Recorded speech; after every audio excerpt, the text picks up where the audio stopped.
on and I can't hear you.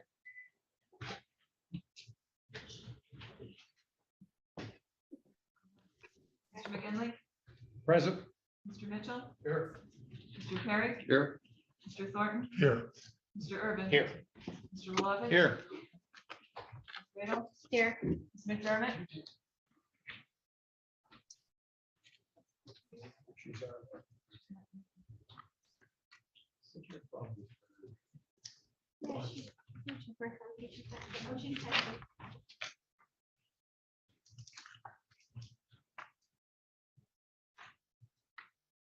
Okay, she's there, but we can't hear her. So, we'll wait a little. All right, so we have public comment on the proposed ordinance amending the Luzerne County zoning map to rezone 3 parcels of property totaling 12.95 acres in Newport Township from MI mining district zone to R2, 2-family residence district zone.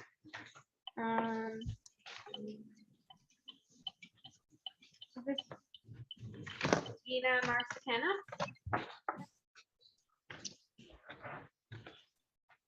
Hi, good evening. My name is Gina Susquehanna. I'm here to ask tonight if you would please vote in our favor to rezone the mining to the residential in Newport Township so that I may build a home on my daughter's property and watch my beautiful grandson grow up in my backyard. Bottom line, that's all. Okay, thank you. TJ Fitzgerald, did you have public hearing? I was checking. Okay, no problem. Any other members of the public that wish to speak on this topic only? Hearing none, do we have a motion to adjourn? Second. All in favor? Aye. Opposed, abstentions? Okay, the public hearing is adjourned and we will move right in to the voting session since we're already running a little bit behind.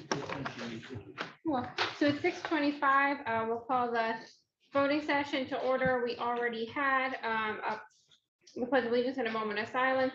Roll call, Ms. Lawrence. Mr. Venus, Present. Mr. Liscavige, Here. Mr. Lombardo. Here. Ms. McDermott. Still no audio.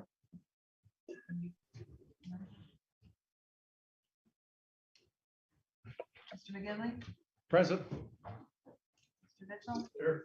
Mr. Perry, Here. Mr. Thornton, Here. Mr. Urban. Here. Mr. Lovett. Here. Ms. Radel. Here. I have everyone, but I can't hear them. Okay.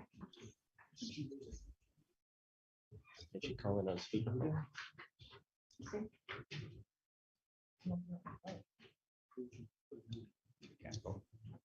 Well, should she vote though if we can't hear her? Like, how can she vote? We speakerphone her? Yeah, can we just call her? I'm just calling. I'll call her. Leanne, can you hear us? Can you call into the Zoom and see if that works? Okay, but we'll keep moving forward. Attorney Steve, can you announce the executive session? Yes, this evening before the meeting, we had an executive session based on personnel. Thank you. Recognitions and ceremonial proclamations. I have a proclamation on the Agnes flood. Whereas the citizens and leadership of Luzerne County recognizes that June 23rd, 2022 reflects the 50th anniversary of the historic tropical storm Agnes flood of 1972.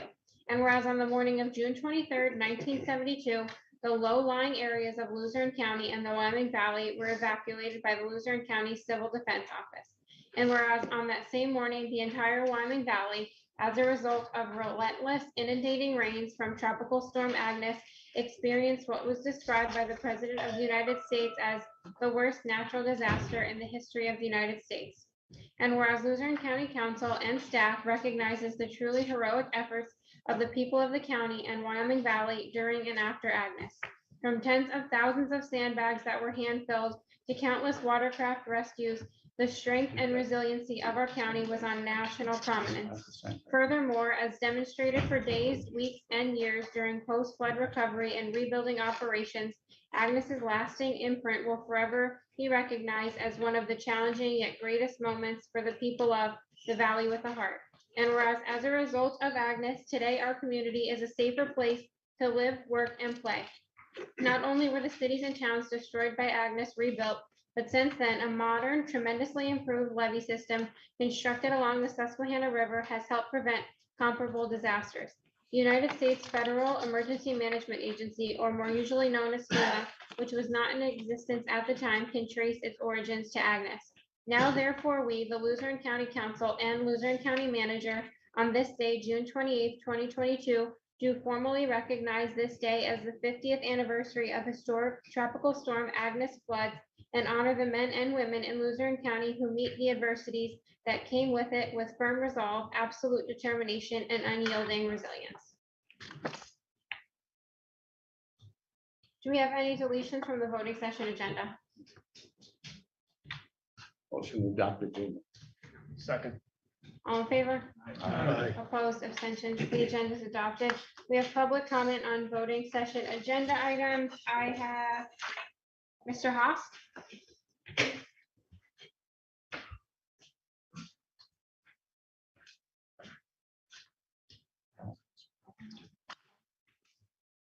Thank you, Madam Chair, honorable members of council, Harry Haas, Kingston Borough. I rise to speak about agenda item number 3, a resolution authorizing the use of American Rescue Act funds to enter a contract with Booth Management. I highly urge council to not reconsider, to keep it a no vote. And I just implore you to please, you do your due diligence.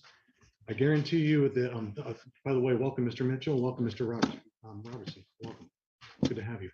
I guarantee that not all the members sitting at the table, they have read the guidelines that were issued last year by the federal government. It's a 100-page document, a lot of pleasure reading, but nonetheless, it is the document that's the commanding one about how you use these funds. We lobbied really hard last year to put these funds into use with a homestead exemption that would yield the average property owner in Luzerne, all property owners, $600 for the 2 distressed years of the COVID years, 2020 and 2021. We went around and around last year, starting about this time. This is an acceptable use. CCAP, the County Commissioners Association of Pennsylvania, said it was acceptable. NACO, the National Association of Counties, said it was an acceptable use. Other precedents have been set by the Commonwealth of Pennsylvania and many other jurisdictions around the state, saying that homestead exemption is an acceptable use. Even next door in Wilkes-Barre, they expended funds in a similar manner. So I encourage everybody to, first of all, say no to this. Please do the due diligence. You save us the money and you look and see how these funds can be expended. Secondly, give a portion of this back to the people. What was proposed last year would take about 41% of the original funds. You still have 60-some million dollars to play with, and you can put out to whatever pet projects are out there. But we all know how this is going to shake out. There's going to be a lot of people with hands out, a lot of organizations. It's not going to do exactly what it was intended to do. If you read the language, it was for COVID relief for the citizens, not for business interests, not for special parks, not for recreation, for that. I encourage all council members to go back. You can clearly get it from the solicitor department or manager himself and read up on it. Secondly, agenda item number 8, CCAP delegates. I would also highly encourage everybody to attend some CCAP meetings. It's 3 or 4 days over the course of the summertime. In my time on council, I learned an awful lot. It's a great way to really learn the job, and especially we got a lot of new faces here at the table. Thank you all for serving, and thank you for representing us, because it's gotten worse. With this inflation going on, which we talked about last year, the price of everything's gone up over 10%. $600 will help out our elderly homeowners, people with families across Luzerne County. It's very egalitarian because it's going to hit every corner, from Freeland in the south up to New Columbus, up to Pittston. The whole county will benefit from this. Thank you, Madam Chair. Mr. Fitzgerald, did you want to comment on this? Yeah, yes, thank you. That was the one I wanted to check. Yeah, basically, I think he said it the best. I think that we have a new county manager. I think we should table it. I think you guys should think about it some more. This was something that could be tabled. Doesn't mean that Booth isn't the right way to go. It could be the perfect way to go. But I think that we have to, you guys need to think about it more. Look at what Kevin did by saving us $100,000 with one phone call. I think that it was an intelligent way of using, our county efforts, your efforts. It doesn't mean that we're saying no. That doesn't mean that you're going to say no. I just think you have to put something that's gonna cost us millions should be more than that was tabled before the new manager, before the new councilman. I would just like you to just think about it more. And if it's your decision, we elected you to run our county. Of course, we're gonna try to stick by you guys, but please, just don't rush into something. It's millions and millions and millions of dollars. And I can't say it as eloquently as Harry did, or the legal aspect, but from the heart and from common sense, by being a businessman. Again, we got a new county manager because didn't want to do the same thing as we used to do. Just give it, not think and jump out windows and spend money frivolously. Let's take our time on this one. And thank you for your time, Council. And Matt, welcome. Thank you, Mr. Fitzgerald. Mr. Griffin, you don't have the box check, but did you want to speak on this? Oh, yes.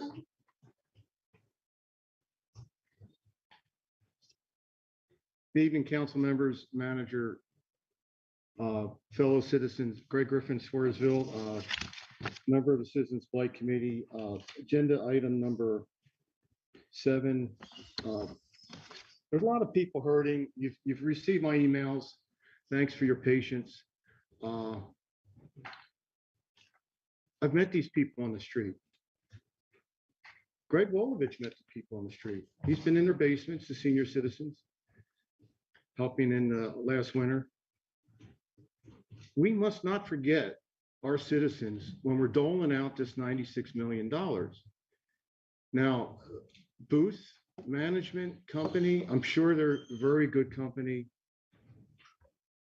But I heard that it's a 4% fee of 96 million. So why would we spend almost $3 or $4 million of the people's money when council should find someone in-house that could do it? We could hire somebody who's super bonded and intelligent in Luzerne County for 200 grand and tell them it's their job to dole the money out.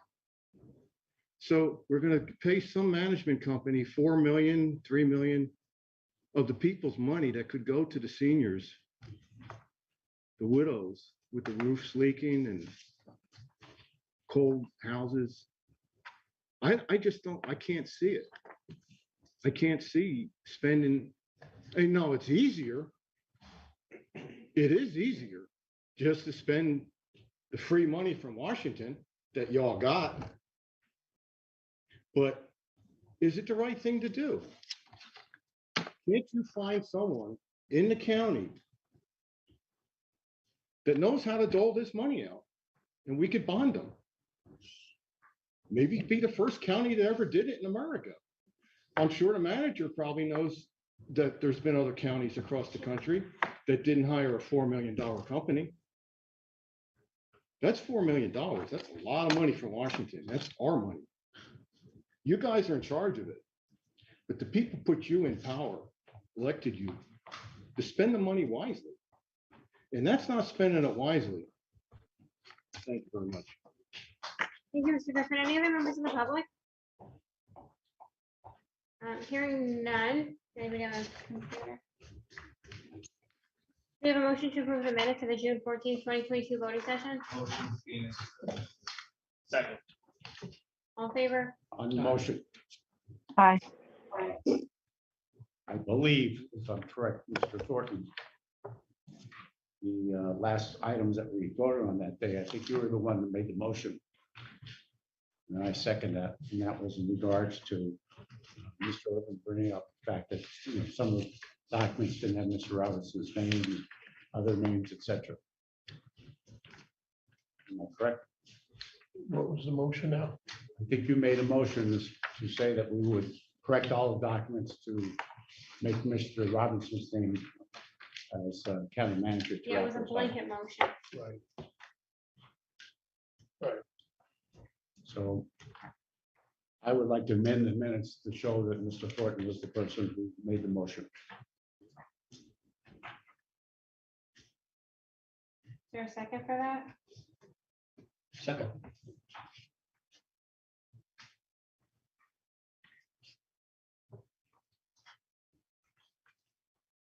So wait, are we amending? You have, it has a motion by Mr. Urban, second by Mr. McGinley. But it should have been motioned by Mr. Thornton. Yeah, I didn't make the motion. I spoke on it. Mr. Thornton made the motion. That's right. So just a Right. correction of the name. Now I remember. Yep. All right, so we have a motion and a second to amend that last motion to Mr. Thornton. All in favor? Aye. Opposed, abstentions. Okay, the minutes are amended. Do we have a motion to approve the minutes as amended? Second. I have a first by Mr. Venus, second by Mr. Lombardo. You keep them that way? That's fine. First, second. It's okay with amended? Okay. All in favor of the amended minutes? Aye. Abstentions, opposed? No. The amended minutes are approved. Moving on to agenda item number 1, motion to adopt ordinance amending the Luzerne County zoning map to rezone 3 parcels of property totaling 12.95 acres in Newport Township from MI mining district zone to R2 two-family residence district zone. So moved. Below. Second. Roll call? Lovich, Mr. Venus, Yes. Mr. Venus, Yes. Mr. LaScavitch, Yes. Mr. Lombardo, Yes. Mr. McDermott, yes, Mr. McKinley, Yes. Mr. Mitchell, Yes. Mr. Perry, Yes. Mr. Thornton, Yes. Mr. Urban. Yes. Mr. Lovich. Yes. Ms. Radel. Yes. Unanimous. Motion passes. Number 2, motion to adopt resolution approving the collective bargaining agreement between Luzerne County and Teamsters Local Union 401. AJ, So moved. Second. we have a motion and a second. Roll call, Ms. Lawrence? Mr. LaScavitch, Yes. Mr. Lombardo, Yes. Ms. McDermott, yes, Mr. McKinley, Yes. Mr. Mitchell, Yes. Mr. Perry, Yes. Mr. Thornton, Yes. Mr. Urban. Yes. Mr. Lovich. Yes. Mr. Venus, Yes. Ms. Radel. Yes. Unanimous. Motion passes. Number 3, motion to adopt resolution approving the collective bargaining agreement between Luzerne County and Teamsters Local Union 401 Children and Youth. Motion. Second. Motion by Mr. McGinley, second by Mr. Wilovich. Roll call? On the question. You know, we've had a lot of discussion here over the past many months about children and youth. For obvious reasons, right? This would help us immensely to offer the county to be able to work with the people at children and youth. Many loyal employees over there have really given a lot of time and effort because of the fact we've had those issues. So I really think this is a contract that we really have to be happy to do this for our employees who've been there and worked hard. And I think this is a move in the right direction. Hopefully, we can attract new people who serve in that capacity. Thank you, Mr. McGinley. I'd like to add, Mr. Mr. Thornton?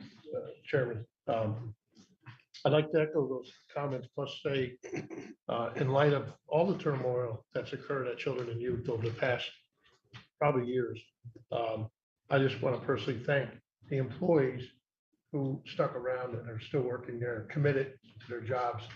And we do recognize that on council. So I just want to say thank you to all those that are there. Thank you, Mr. Thornton. Any other members? We have a roll call, please? Mr. Lombardo, Yes. Ms. McDermott, yes, Mr. McKinley, Yes. Mr. Mitchell, Yes. Mr. Perry, Yes. Mr. Thornton, Yes. Mr. Urban. Yes. Mr. Wilovich. Yes. Mr. Venus. Yes. Mr. LaScavitch. Yes. Ms. Radel. Yes. Unanimous. Motion passes. Number 4, motion to adopt resolution approving the collective bargaining agreement between Luzerne County and Teamsters Local Union 401 MHDS. So second. We have a motion by Mr. Lombardo, second by Mr. Thornton. Roll call? Ms. McDermott, yes, Mr. McKinley, Yes. Mr. Mitchell, Yes. Mr. Perry, Yes. Mr. Thornton, Yes. Mr. Urban. Yes. Mr. Wilovich. Yes. Mr. Venus. Yes. Mr. LaScavitch. Yes. Mr. Lombardo. Yes. Ms. Radel. Yes. Unanimous. Motion to adopt resolution approving the collective bargaining agreement between Luzerne County and AFSCME District Council 87 court-related unit. So move LaScavitch. Second, Venus. Motion by Mr. LaScavitch, second by Mr. Venus. Roll call? Mr. McKinley, Yes. Mr. Mitchell, Yes. Mr. Perry, Yes. Mr. Thornton, Yes. Mr. Urban. Yes. Mr. Wilovich. Yes. Mr. Venus. Yes. Mr. LaScavitch. Yes. Mr. Lombardo. Yes. Ms. McDermott. yes, Ms. Radel. Yes.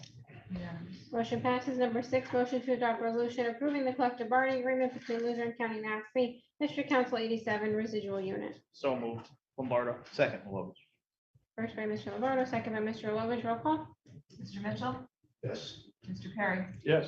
Mr. Thornton, Yes. Mr. Urban. Yes. Mr. Lovich. Yes. Mr. Venus, Yes. Mr. LaScavitch. Yes. Mr. Lombardo. Yes. Ms. McDermott. Yes. Mr. McGinley. Yes. Ms. Radel. Yes. Unanimous.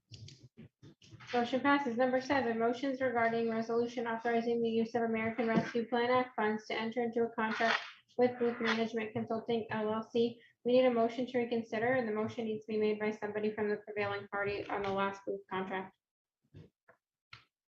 Motion. Motion by Ms. McDermott. I'll second it to reconsider. Yep, we have a motion and a second. This is a roll call on just reconsidering, just to bring it up so they can present their presentation. So we have a motion by Ms. McDermott and a second by Mr. Thornton. Roll call. Mr. Perry, Yes. Mr. Thornton, Yes. Mr. Urban, No. Mr. Lovich. No. Mr. Venus, Yes. Mr. LaScavitch, No. Mr. Lombardo, Yes. Ms. McDermott, Yes. Mr. McGinley, Yes. Mr. Mitchell, Yes. Ms. Radel. Yes. 3 no, 8 yes. It's reconsidered. Okay, motion passes. Motion to adopt. We need a first and a second before they can move on. We have to adopt before we hear their presentation. Yeah, we need a first and a second on the motion. Discussion. So. Okay, we have a motion by Mr. Lombardo, I'll second it. second by Mr. McGinley. Mr. Swets, do you want to give an intro? Sure, I will give please? an introduction, sure. Council members, county manager, members of public, the representative Robin Booth is here. She is a principal for Booth Management Consulting. She can answer the questions on the difference in the price, the scope, what was originally talked about when the RFP went out. Now that we've actually had it here to reconsider, I will turn it over to Robin. Thank you. First of all, thank you for the opportunity to present. And I also want to recognize the concerns relative to this once-in-a-lifetime legacy funding. I've had the opportunity to speak to cities and the counties across the United States. I've been in board meetings, I've been in town hall meetings, and this is real, and I understand it, because we won't get this opportunity again, and it's your money, it's your taxpayers, this is still all of our monies, and so we're concerned. Our role in this process is not to tell you how to spend your money. We don't know your county like you know your county.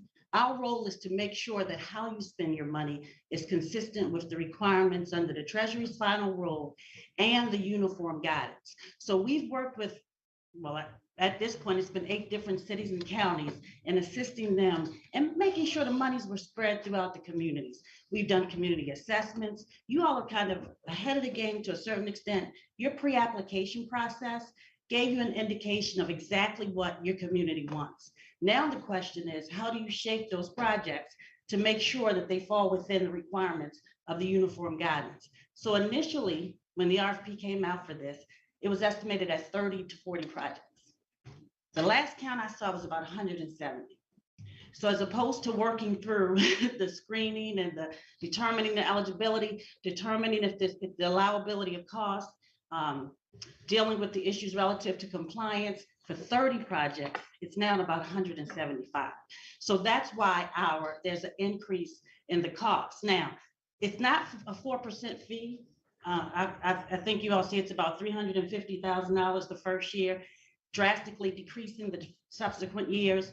But first thing we have to do is, I think you all would want your constituents, your neighbors that put these proposals together to have the opportunity for them to be screened, for them to be determined if they're eligible, to give them a fair opportunity to participate in this process. And that's a part of what needs to be done this first year. And that's starting with 175 projects. Also within our proposal is an IT solution. So within that same 350, we're also going to give you a dashboard solution where anybody in the county, you all can look and see the projects, you can see the evaluations, you can see how the money's spent, We give the reporting that's required for the treasury. So that gives us the expenditure reporting. You see the cost reimbursements, and that's all within that same price model. And I will say that we have higher price models for other counties and cities, but we base it basically on the services we need to provide. And working with your county, those are the key services. The other thing to keep in mind is that you can earn interest on this money. And I know that this money's been, you can't invest it, but you can earn interest in the savings. And part of that helps to defray the fees. That's a part of why you're allowed to fund for administrative fees, because the federal government doesn't want you to get in trouble. We're federal auditors first. So our experience is that we've audited for the federal government probably for the last 15 years. So here we're bringing that experience to mitigate the probability that you all may not be in compliance. They're coming. Treasury's already put out the first solicitation for an evaluation. They're also looking at spending patterns to see if the money's being spent. It's a reason why you have to report to the Treasury every quarter, because they're looking at, now, you know, they took some ARPA monies already. They took about, last year, they took about 15, 20 million. We're getting to the point now, probably this September, the next reporting, they're looking at how monies are being spent. It has to be obligated by December 31st, 2024. It's not designed to be a long term. So at that point, it has to be obligated and then expensed by December 31st, 2026. So while I understand the long-term concerns, I would just encourage you not to lose out on this opportunity, because they are tracking, they are looking at how the monies are being used. They pulled it before. So for your county, this is a once in a lifetime opportunity. I don't know your projects, but I'm sure some great projects that want to be considered. And our job is to help you filter through those to provide your county's constituents across the board with the opportunity to participate in this once in a lifetime. And that's, any questions? Thank you. Mr. Wilovich? So over the long term, if it does go past 1 year, what do you think the overall cost of the entire project would be over the next, let's say, 4 or 5 years, however long it lasts? The whole project, I would say no more than 500,000 over the next 4 years. With the, Can we get that right? you know what, you have great content. They force us to do a lot of estimates. We have to get a lot of detailed information. So even though it may be an NTE number, we have to be able to really support that. So yeah, but that's based on what we know now, based on, and that's contingent upon how many projects you approved. It's both, Yes, actually 2 parts. yes. I think what you indicated in your presentation, I hope I understood. Since we have a lot more projects proposed in the pre-application, that served to push the pricing up that much? Yeah, because our pricing was for 30 to 40 projects to go through the eligibility, to go through the liability, to develop the sub-recipient agreements. Then you have to do that quarterly annual reporting, performance metrics, all of those documents. And then for your internal projects, an internal memorandum with agreement between your departments on how they're going to use the ARPA funds. So we went from 30, I think our original proposal was 150, and we 5 times, but our proposal is not 5 times greater.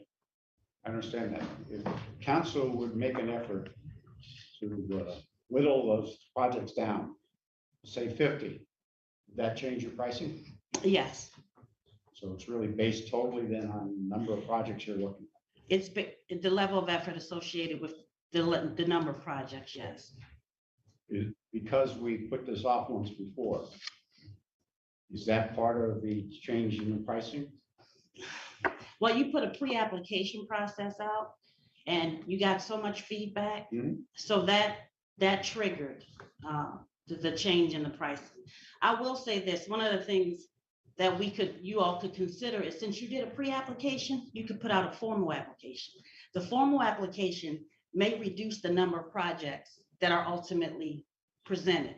Your 1 page and pretty much come one, take all, that got a lot of feedback. Use it as a needs assessment.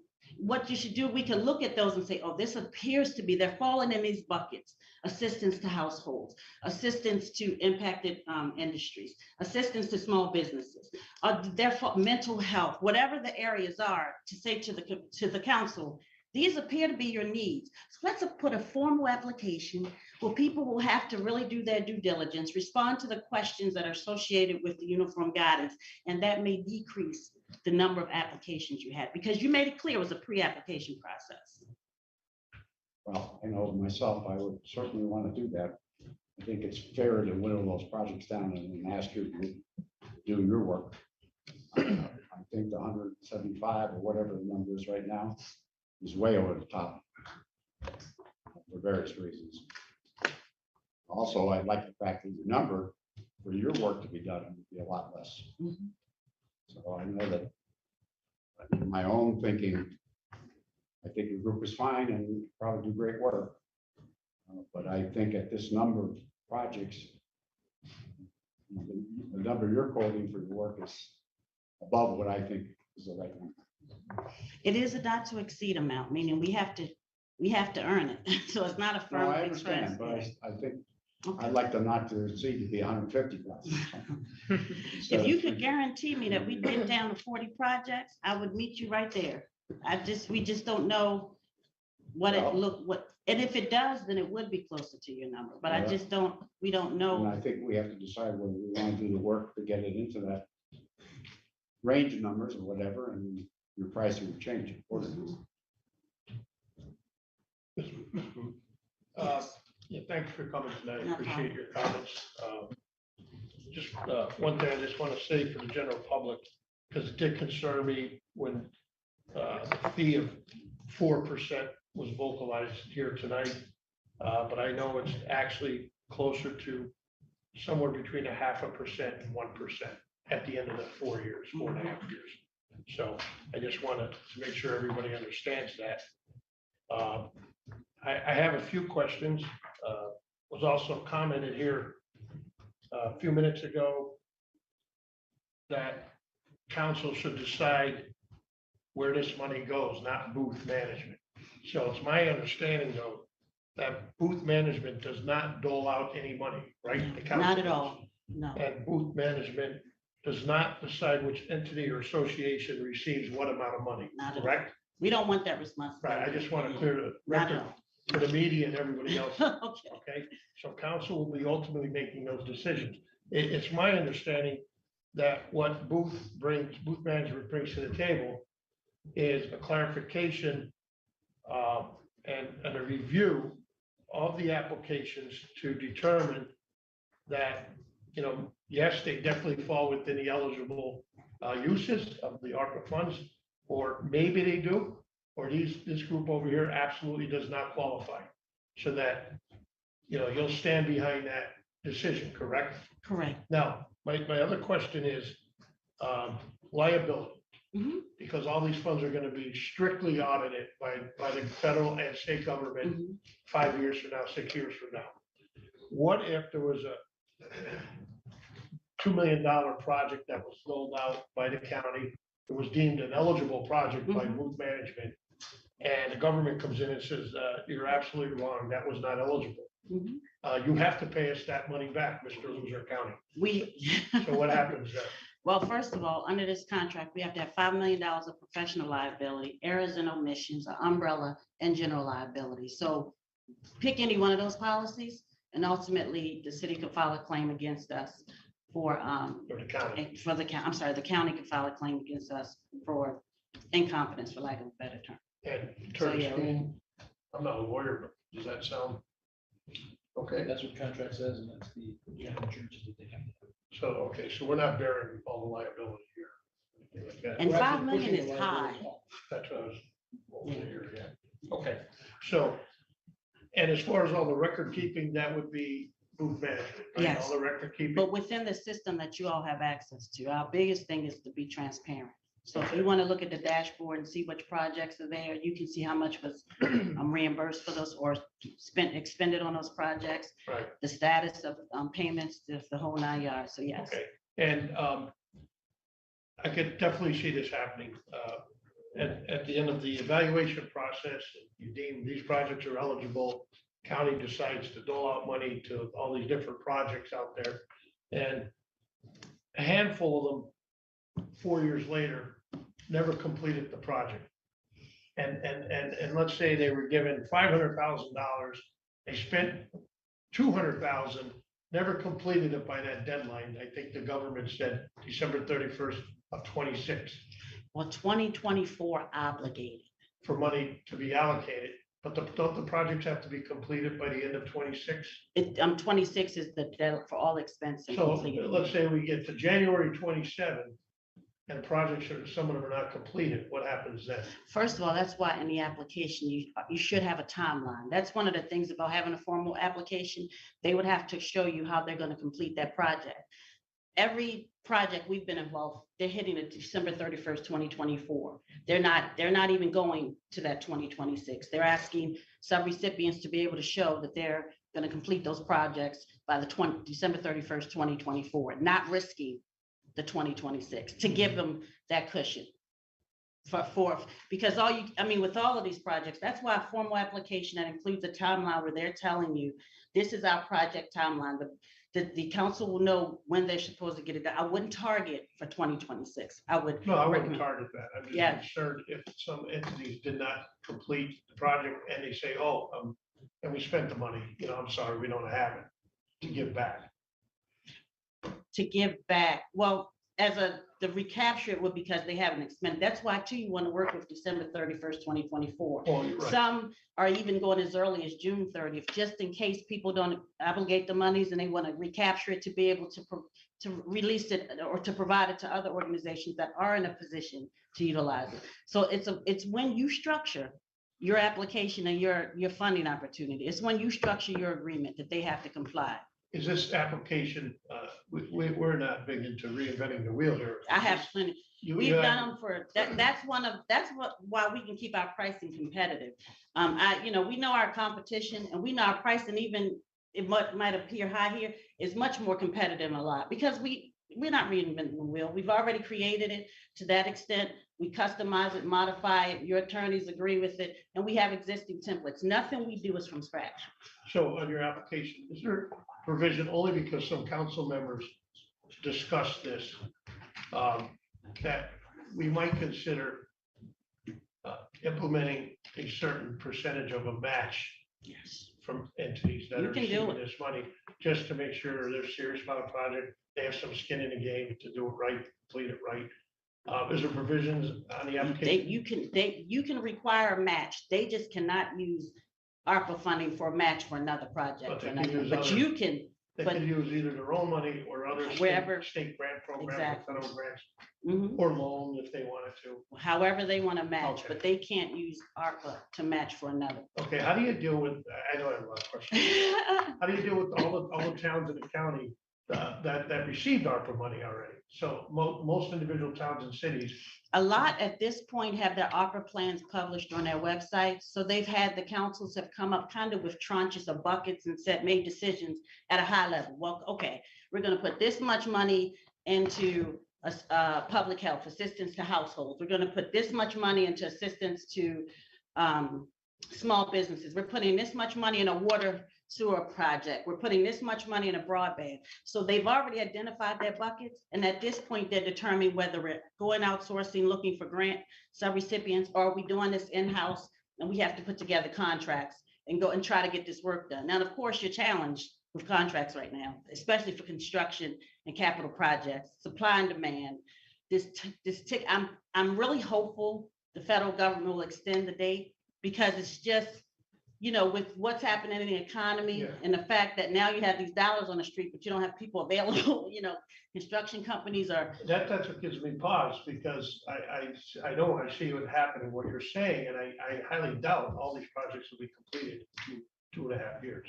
Well, so a lot of what we've seen is that they're using it as an existing project and using the funding to help get it to the end. So they may have had projects that have been in the works. So now all they're doing is just saying, okay, now this funding can help us finish our water sewer project or our broadband project. Okay, that's all my questions. Thank you for patience. Not a problem. Mr. Robertson, did you have a question? If you don't mind at the Sure. end, but I'll defer to. Go ahead. Good to see you now that we've talked. We've spoken at length in the last day. Given at least the drive that seems on your pricing structure, and coming back to one of the councils, not necessarily the size or complexity, but the number. That's what I'm hearing, Robin. Yes. And I didn't hear that in our conversation last night, but I probably didn't ask all the questions I should have. Is there a notional, and I'm putting you on the spot, but that's for 175 or 80 cases, worst case scenario.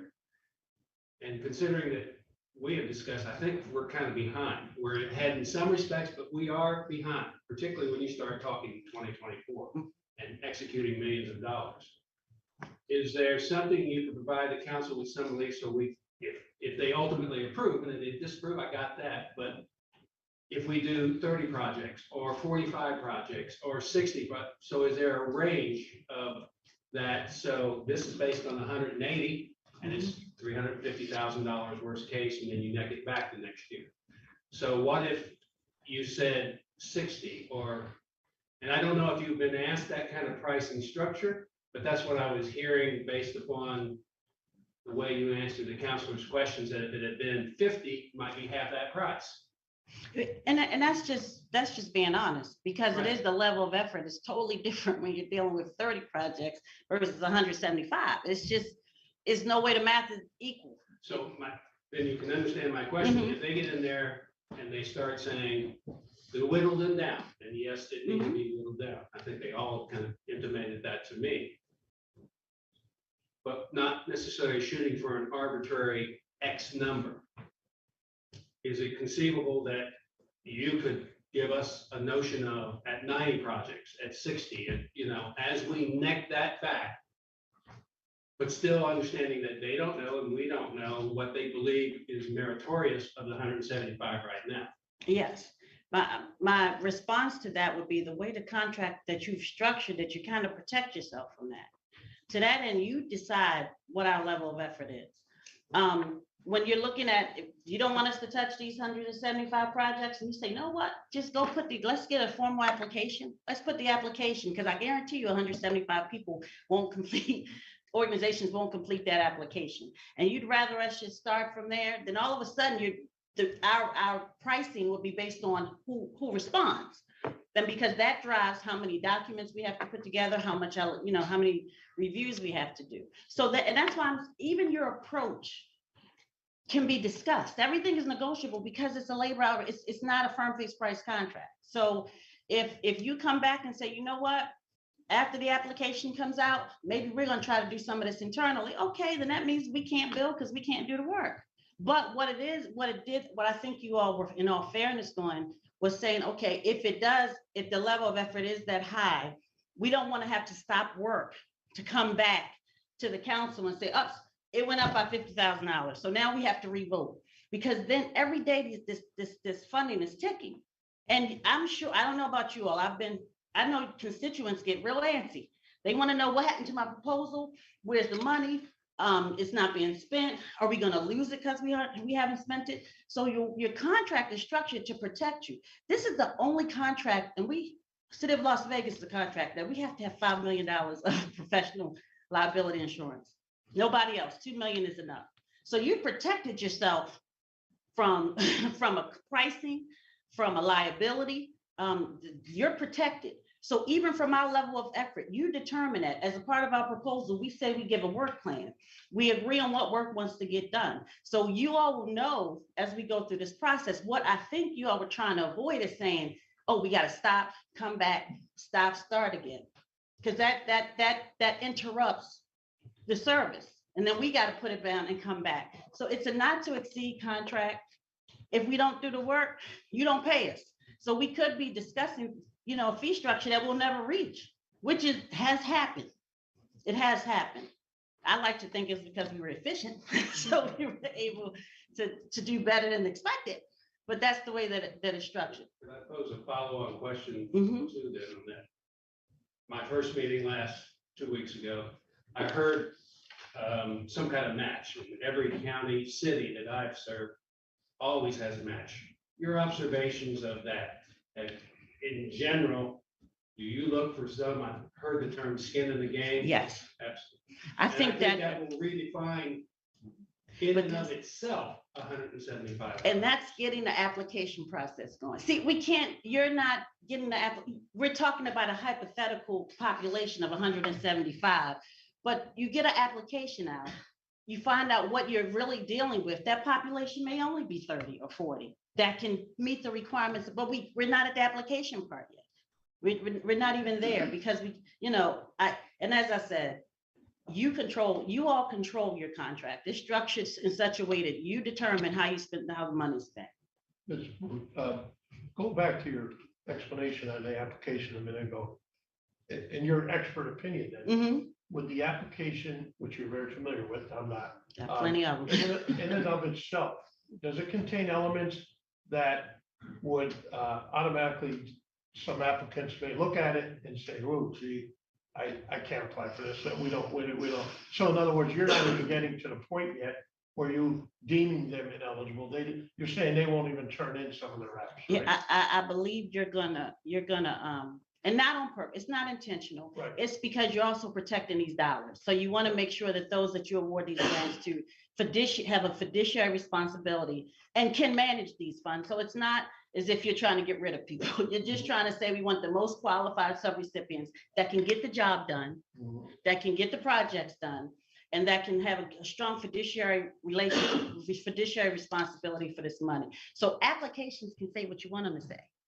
So if you want to, so the matching, that's what if you want, the performance metrics, which is big because you want to show outcome from this, you want to show the taxpayers, hey, this is our performance outcome having spent this ARPA money, which is a part of your reporting anyway to the Treasury. So yes, the application and it's not designed to discourage, but just to really eliminate those that really probably aren't in a good position to manage the monies. And the other question I had concerning the match, which was a good question, by the way. She's seen it and she recommends it. Yeah, strongly. I believe since the federal government distributed ARP money to a lot of individual towns and cities everywhere, I believe those cities and towns took that ARP money or should take it and spend it on their own needs for their own town. That goes without saying. I also believe the county that received this money should first spend it on the county needs, that the county has projects that we must get completed. And is it possible, having said that, then, and that's true, we could designate money to county projects, right? Up to your revenue replacement without having to meet eligibility requirements, yes. Okay, so it's deemed an eligible project. Yes, if it's an eligible project, then you can access the pot of money, but if it's not, then it's your revenue. My question then remains, is it possible to require a match on any funds that go out to the municipalities or private associations or entities, but not require the county to put a match on our own awards? Okay, I just want to make sure that's two different vehicles. One of them is a grant. The other one will be an internal member. This is a structure. Everybody is using this. I went to the National League of Cities conference, and everybody's kind of using the same structure. Internal memorandums within departments so that they're agreeing that they understand how the monies are supposed to be used, especially if it's not revenue replacement. There's no matching language in those. Okay. So that's just everyone recognizing that they have to use it. There have to be certain clauses in contracts, things like that. Thank you. It can. Mr. McCavish. Thank you for your presentation. No.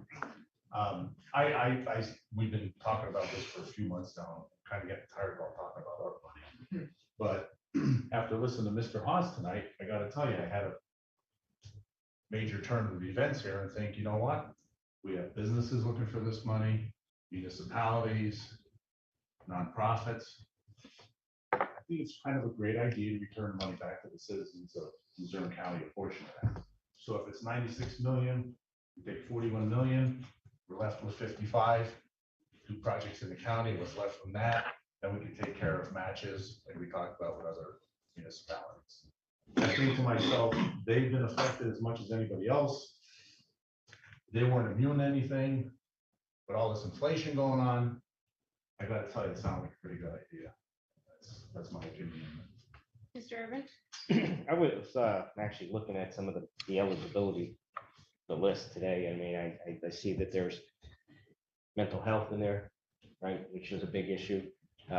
Educating youth, probably tutoring programs for those that missed classes during COVID.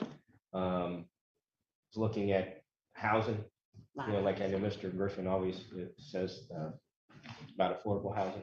I'm thinking, from a county perspective, we probably should look at buckets, and put them in buckets of a certain percentage, return it back to the people where it belongs. I know I looked at looked at a lot of the listings of the municipalities, the cities that got the money. Hazleton got 17 million, Wilkes-Barre 32 million. Most of the municipalities got $300,000 to $500,000 on their own. Even small places like Nescopeck, Conyngham, all those small boroughs and townships got money. A lot of them got, even Bear Creek Township, Bear Creek Village, everybody got money. But I think, we just voted on a mental health care contract today. I think mental health care is a huge issue. And I think we should probably put some in that bucket. And really I do believe that the application process, I think by doing the 175, we got the 175 applicants in, we kind of know where people's needs are. I think, the ask for fire trucks and things like that, they're good asks. They already have fire trucks. I don't think we need to buy any fire trucks for anybody. I think it needs to go back to the people, mental health care issue, affordable housing, and just because of inflation, returning it back to the people, I think would be the wisest use, and getting some of the programs ramped up in the mental health care world and the education world for kids that may have missed time, from being at home and have issues. I think that would probably benefit children and youth as well. So I think let's seriously look at some of these other buckets. Broadband is great, putting in maybe some broadband in some outlying communities where people are now working remotely, because the whole landscape of the way people are employed today, doing a lot of remote work. People that live in the sticks, or so-called sticks, want broadband service, and they might not have cable modem access. They only have, DSL, which isn't fast enough for them. So I think, those buckets would be better. Or I can imagine also looking at the county, we all pay rate tax. Cut that deal out with the Wyoming Valley Sanitary Authority, sorry, Matt. But, all of our buildings are not exempt from paying the rain tax. Why not take part of that money and look at our facilities and how we can mitigate that bill in the future too, so we don't have to pay it or reduce it, at least from a county perspective. Like we have the annex building, we have Penn Place, we have the courthouse, and other properties. How can we mitigate that particular bill? Would I have cut a deal with the WVSA? We could use that ARP money to maybe put a rain garden outside or something like that, or to collect the water. So we're not tasked to pay that bill, nor ask taxpayers to pay that bill in the future. So I'm just thinking outside the box, giving you some ideas to chew on tonight. Does anybody else have a question for Ms. Booth? I can. Mr. if I McGinley? may. Ms. Booth, I think you indicated if the number got down, you would adjust your fees. Can we put some kind of statement in the contract that would indicate that this is what you would do? I don't even have to, yes, the way the contract is, I can only bill if I do the work. Right. So if we got the number more in line with.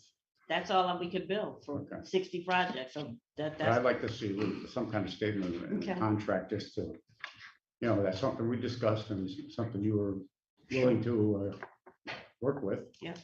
So I'd like to make an amendment to the contract that there would be some kind of statement. I can leave it up to the legal department to indicate that, subject to the number of projects, the cost of the contract would be adjusted. Yeah, yes, because it's a not to exceed. Am I, I guess. Where's Brian? I'm looking at you. Sure. So obviously, Robin controls her own contract, but I think just to leave a little information for council, from our side, it's more of, there's a couple issues. There's liability issue, which we talked about. And there's also the manpower issue. So, I have a staff of 30 people. We just finished we're in the ARPA money. We just finished the CARES money. It's really the professional service. I think already Harry's office had done something with the liability. We have the $5 million match. I think if we make a change based on, there's hourly rates in the contract, and I don't know who looked at it and who didn't look at it. There's basically hourly rates with the cap. So again, I'm not trying to stop Mr. McGinley's amendment, but I think it's just basically whatever their rates are, their rates are. And if they don't hit the rate, they don't do the work, they're not going to get billed for it. If we want to pick the projects, I was trying to get, and I think administration was trying to get, and the intent of the pre-application was what's out there and what are we going to use for lost revenue and what are we going to use for the different buckets that we mentioned. And we could change it. We only gave out a few $1,000s. But right now, we have asked from Wyoming Valley Sanitary Authority and some others of, hey, we want money. And it's like, we didn't even have we gave you tentative money, but it said the projects were eligible. We don't have a signed agreement with you yet.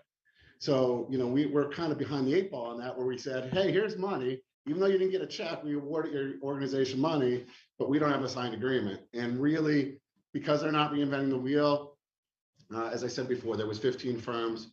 There's 4 people on the committee, unanimous of the 4 that booth management was the best of the groups. We went from 15, we interviewed 6, and we came up with booth. So I don't think there's an issue making an amendment, but I think it's pretty clear in the contract that it's the hourly rates, and if they don't do the work, they don't do the work. But I'll leave that to legal. I do think that it's important to put in the contract because it's something we discussed tonight. Sure.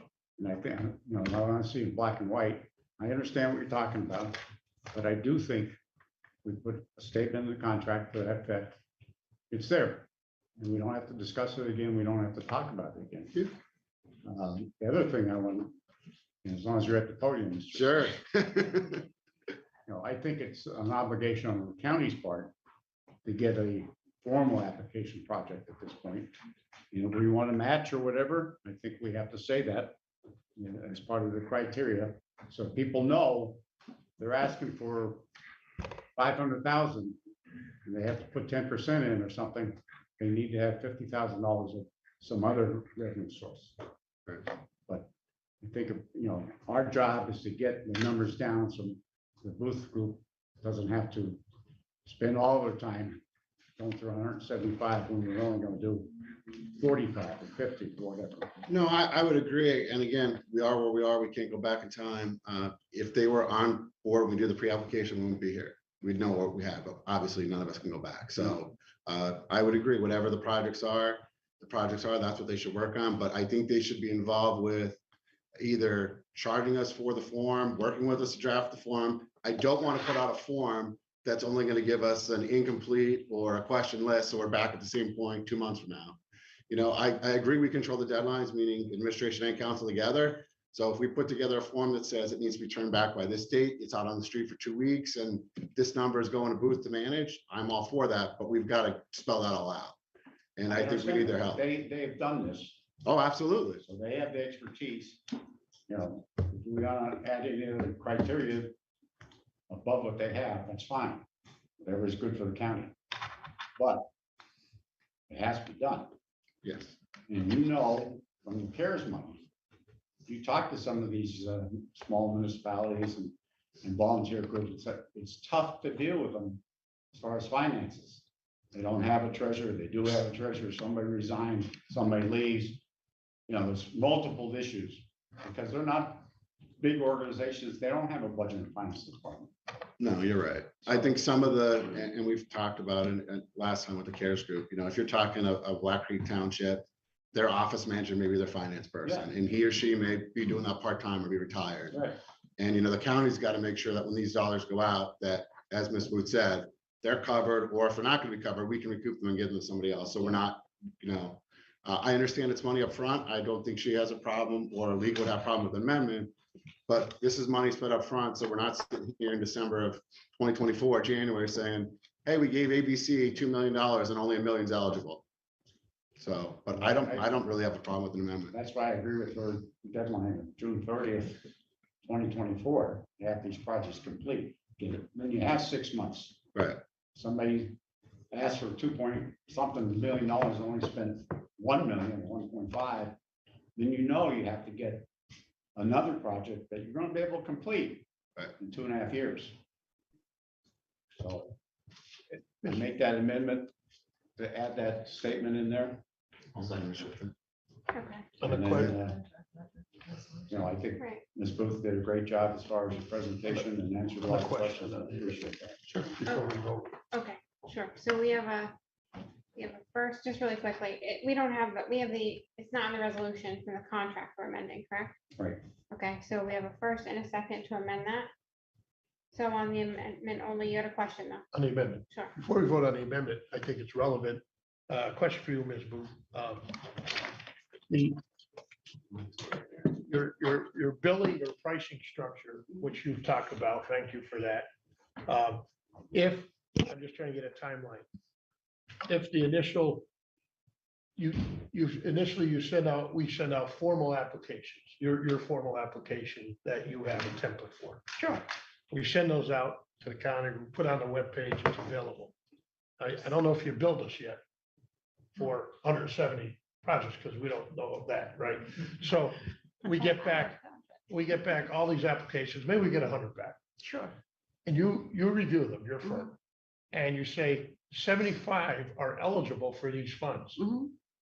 And council, we get together and we decide, well, we're only gonna fund 50 of them. Are you gonna bill us on 75 or 50 contracts? It's based on the work, so we would only be working with 50 Okay, projects. all right. But with the initial screening of the 100, it's Okay. hourly work. So to the extent. Right. Yeah. Okay, so it's not just contract related, it's hourly, hours spent. I read the hourly sheet of all the different Hours spent. employees, and I'm thinking maybe I'll apply for a job there. I wish you would tell them how competitive our pricing is. You don't understand the pricing structure for this. Our company's 24 years old. I started 24 years ago, have about 168 employees, and I still have that mob. I got to go out and see my clients. That's hard to do, but I do it anyway. But it's great. And we keep our structure that way. I don't have, so yeah, we understand, and as I said, we're not trying to gouge the county. No, I know. Of this one-time opportunity, but we don't want you to be a newspaper article in 2025 about ineligible projects. Right. You see what happened with PPP monies. You saw what happened. You don't want to be that. You don't want to be that. And you all got a good lump sum of money Right, 'cause compared to. the reporters are always here. See, so you don't want to be that. You don't want him to be doing a different article. That's it. Right. Thank you so much for your time, Ms. Booth. I appreciate it. Okay, so we have a motion and a second on the amendment. Can we vote on the amendment only? Roll call. Barton, Yes. Mr. Urban, Yes. Mr. Willoughby. Yes. Mr. Venus. Yes. Mr. LaScavitch. Yes. Mr. Lombardo. Yes. Ms. McDermott. Yes. Mr. McGinley. Yes. Mr. Mitchell. Yes. Mr. Perry. Yes. Ms. Radel. Yes. Unanimous. Okay, so way back when, we also had a motion and a second motion by Mr. Lombardo and second by Mr. McGinley. Are you guys still okay with the motion and the second, even with the amendment? Okay, roll call on adopting this. Mr. Urban, Yes. Mr. Willoughby. Yes. Mr. Venus. Yes, and thank you, Ms. Booth, very much. Thank you. Mr. LaScavitch. Yes. Mr. Lombardo. Yes. Ms. McDermott. Yes. Mr. McGinley. Yes. Mr. Mitchell. Yes. Mr. Perry. Yes. Mr. Thornton. Yes. Ms. Radel. Yes, Unanimous. motion passes. Thank you, Ms. Booth, again. Thank you. Thank you. Okay, so number 8, we have nominations and appointments for CCAP voting delegates. I received an email from CCAP that we need 5 new delegates. The answer needs to be submitted to them by July 8th. So do we have a motion to open nominations? So moved. Second. All in favor of opening nominations? Aye. Abstentions, opposed, nominations are open. Madam Chair. I read the names that were on there. Do we need 5 new ones or just 1 new one? 5. You do 5, you re-up them. You- Oh, because 4 of them are still here. Yeah, you still have to Okay. submit 5, so we need 5. I nominate Mr. Thornton. I'll second. All right, we have a motion and a second for Mr. Thornton. Is that Mr. Urban? Mr. I Willoughby, will. take a second. I'd like to nominate Mr. Venus, being the attorney that he is, dealing with a lot of CCAP issues. Do we have a second for Mr. Second. Venus? Second. All right, we have a second by Mr. Urban. Okay, so Thornton, Venus, Nominate Mr. Scavenge. Liscavige. Do we have a second for Mr. I'll Liscavige? second. Wilkes. Okay, Get in trouble, I have to build on. two more. Who wants to put your hand up? And we have a Lombardo, a motion for Lombardo. Do we have a Second. And a second for Lombardo. We need a fifth. Mr. Sure. Do we have a second for Mr. Urban? I'll second that. Wilkes. Okay, so we have five. Should we vote on these all together? Motion to close the nominations. Do we have a second? I'll second. All in favor? Aye. Abstentions opposed, nominations are closed. Since it's a resolution, it has to be done separately. Okay, so we have to vote on each resolution separately. Okay, so the first one will be for Mr. Thornton. We have a motion? So moved. Second. Roll call? Mr. Lovett, Yes. Mr. Venus, Yes. Mr. Liscavige, Yes. Mr. Lombardo, Yes. Ms. McDermott, Yes. Mr. McGinley, Yes. Mr. Mitchell, Yes. Mr. Perry, Yes. Mr. Thornton, Yes. Mr. Urban, Yes. Ms. Radel. Yes. Unanimous. Motion passes. Next is for Mr. Venus. So move Wilkes. Second. The motion in second. Roll call? Mr. Venus, Yes. Mr. Liscavige, Yes. Mr. Lombardo, Yes. Ms. McDermott, Yes. Mr. McGinley, Yes. Mr. Mitchell, Yes. Mr. Perry, Yes. Mr. Thornton. Yes. Mr. Urban. Yes. Mr. Lovett, Yes. Ms. Radel. Yes. Motion passes. Next for Mr. Liscavige. So moved. I think Mr. Venus got the second. Roll call? Mr. Liscavige, Yes. Mr. Lombardo, Yes. Ms. McDermott, Yes. Mr. McGinley, Yes. Mr. Mitchell, Yes. Mr. Perry, Yes. Mr. Thornton. Yes. Mr. Urban. Yes. Mr. Lovett. Yes. Mr. Venus. Yes. Ms. Radel. Yes. Unanimous. Mr. Lombardo? Motion. Second. Roll call? Mr. Lombardo, Yes. Ms. McDermott, Yes. Mr. McGinley, Yes. Mr. Mitchell, Yes. Mr. Perry, Yes. Mr. Thornton. Yes. Mr. Urban. Yes. Mr. Lovett. Yes. Mr. Venus, Yes. Mr. Liscavige. Yes. Ms. Radel. Yes. Unanimous. Motion passes. Mr. Urban? So move Wilkes. Second. Roll call? Mr. Mitchell, Yes. Mr. Perry, Yes. Mr. Thornton. Yes. Mr. Urban. Yes. Mr. Lovett. Yes. Mr. Venus, Yes. Mr. Liscavige. Yes. Mr. Lombardo. Yes. Ms. McDermott. Yes. Mr. McGinley, Yes. Ms. Radel. Yes. Unanimous. Okay, so Mr. Thornton, Mr. Venus, Mr. Liscavige, Mr. Lombardo, Mr. Urban. Congrats. Will you submit those to the board? Yeah.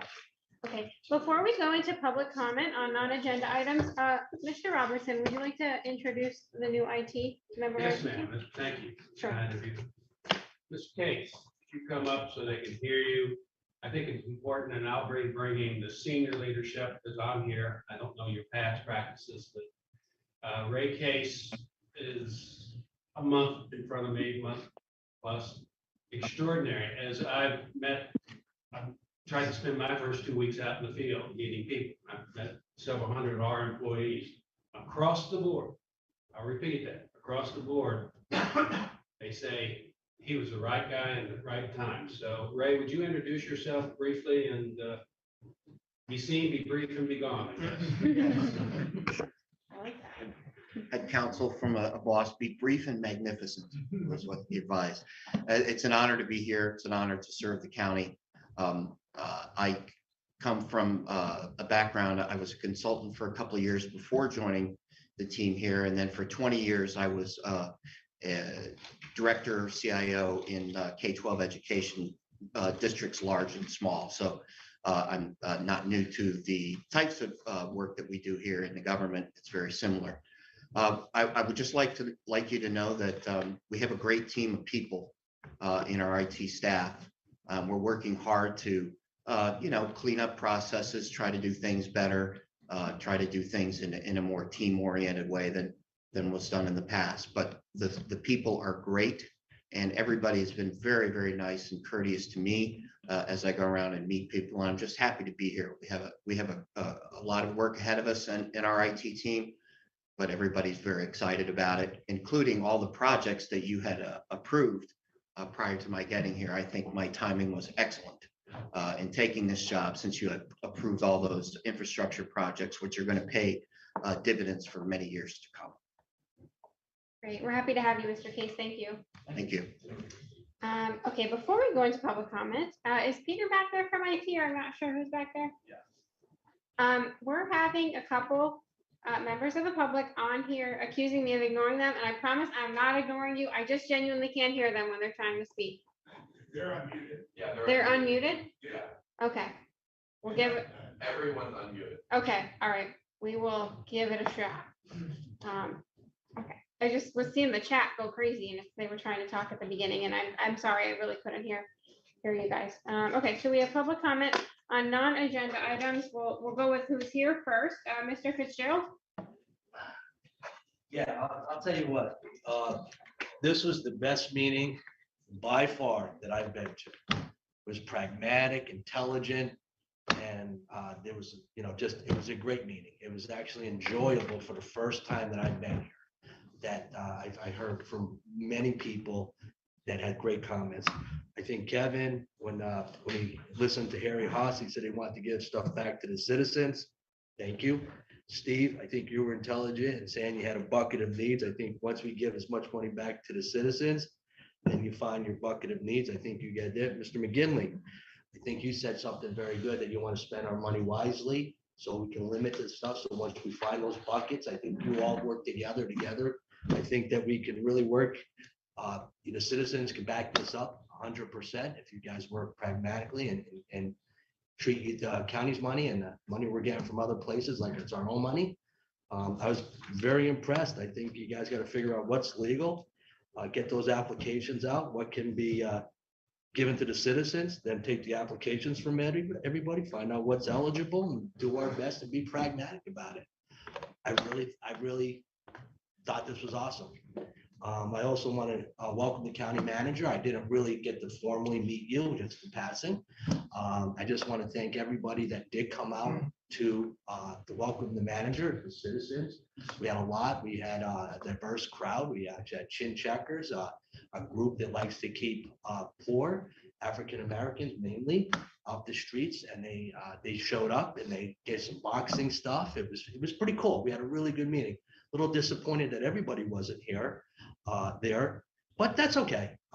There'll be more parties in the future. I've talked to a couple of councilmen. I think that this can be a starting ground that we could go throughout the county and meet the citizens, because a lot of the citizens said that they never had something like this happen before, that they got to see someone in a social setting instead of like this behind us. I thank every one of you that came out. Leanne, thank you. I know you're there. And I wish to work with you guys. And I hope that this new change with the new county manager, I hope he goes through and does exactly what he said he would, walk through, keep the good ones, replace the bad ones, and make our county efficient. And I just wanted to say thank you for a great meeting. Thank you all. Thank you. Thank you, Mr. Fitzgerald. Mr. Griffin.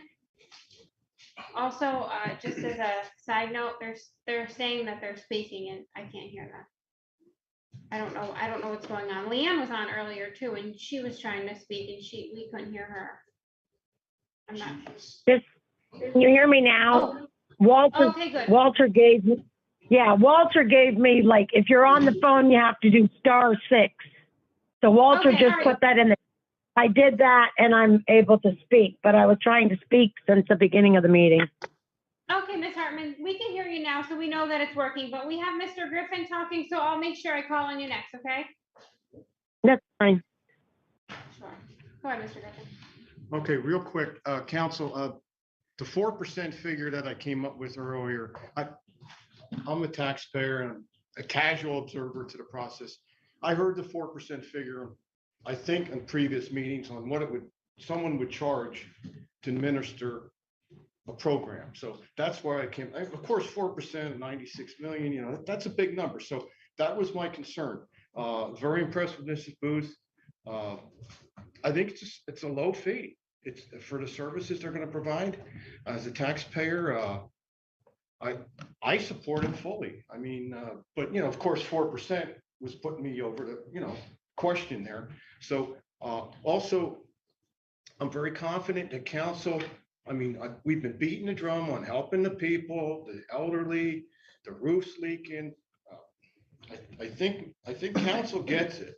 Okay, so we're gonna go back. We're gonna kind of bear off on that with my postings and my social medias. I know council gets it. The 150 projects is mind-boggling. Like, you know, that's a lot of people putting in applications for the cash. It's going to be, you know, reduced, and I'm confident council will find groups that are eligible that are going to help the needs of the seniors and the common folk with some of the ARP cash. So I'm very confident with council. I think it's a very reasonable fee for Booth. Thank you. Thank you, Mr. Griffin. Go ahead, Ms. Hartman.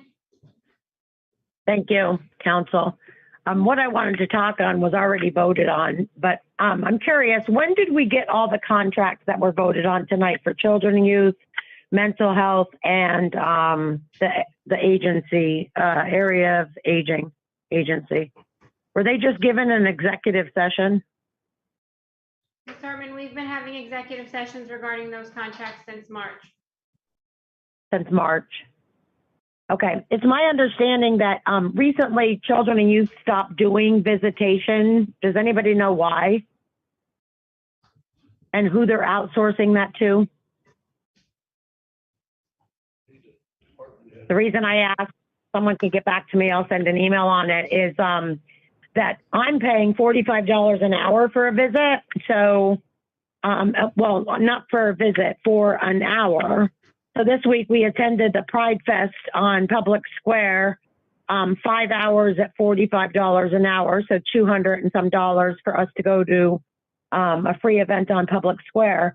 But I'm wondering how somebody that is lower income, doesn't have the finances, can afford that if we're hiring these people. And how are these people being hired? It's my understanding they're not working for the county, but they're being referred to by the judges in family court.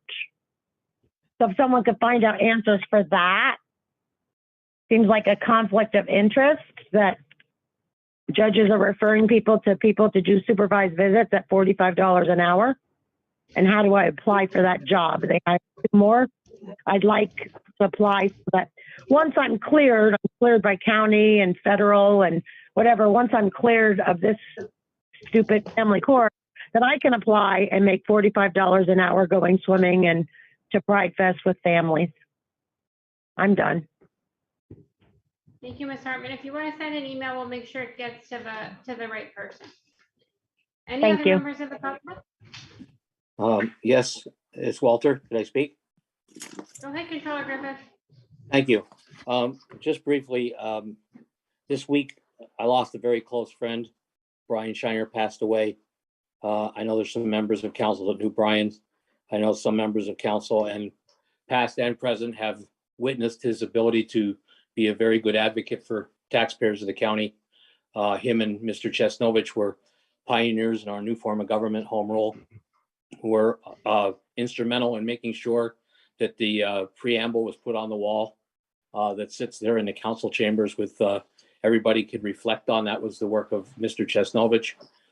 Brian Shiner was always at the meetings, was always respectful to people and brought up issues of importance to everyone.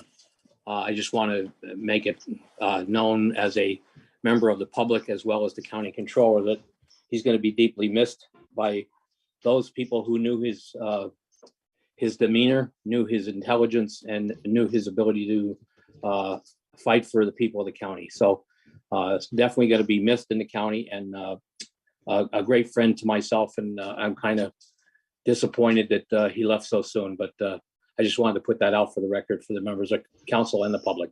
Thank you, Madam Chair. I appreciate the opportunity to speak. Thank you, Mr. Griffith. Any other members of the public? Madam I Chair, have this a is Mark public- Rabo speaking. Go ahead, Mr. Rabo. Thank you, Madam Chair. I would like to echo Controller Griffith's sentiments. As far as people going to the meeting since the inception of Home Rule and helping to usher in the new form of government and to hold elected and appointed officials accountable to the people. I think that is the hallmark of Home Rule.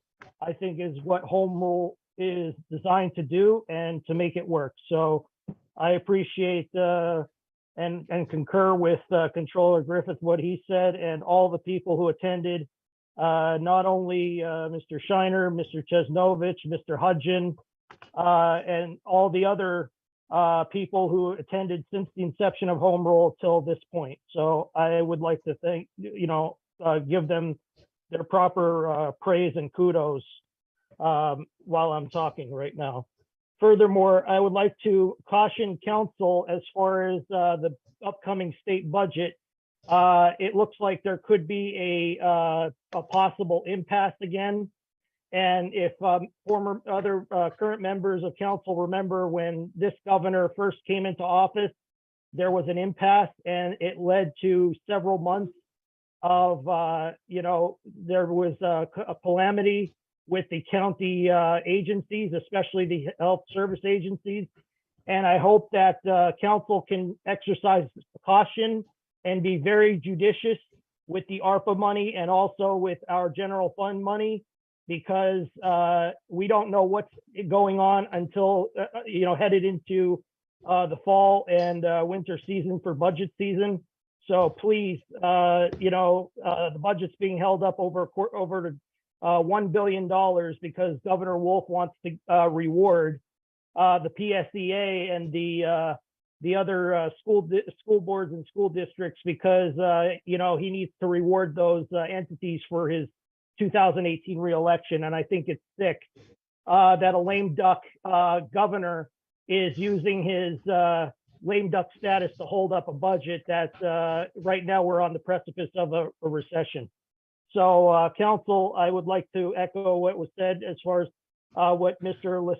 Councilman Liskevich, Councilman Urban, and Councilman McGinley said about, with regards to being very prudent in terms of where we spent, where the ARPA money is put into and how it's allocated. And I hope that all of council can work together along with Manager Robertson to make that work and help the people of this county. Thank you. Thank you, Mr. Rabo. Any other members of the public? Okay, I have an email that was sent to be read for public comment, sent by Ms. Denise Williams. County Council's recent party line vote 9R1D on a resolution proposed by Councilman Thornton in favor of eliminating mail-in ballots is very disturbing. Councilman Thornton was quoted as saying the mail-in ballot system is full of fraud. What concrete evidence of fraud did Mr. Thornton present to the other council members and the citizens of Luzerne County to substantiate this claim? Was there any evidence shared with the other 8 Republican council members and to show the public in support of voting for the resolution to eliminate mail-in ballots? What do they all base their decision on? Hearsay, conspiracy theories, false narratives, misinformation?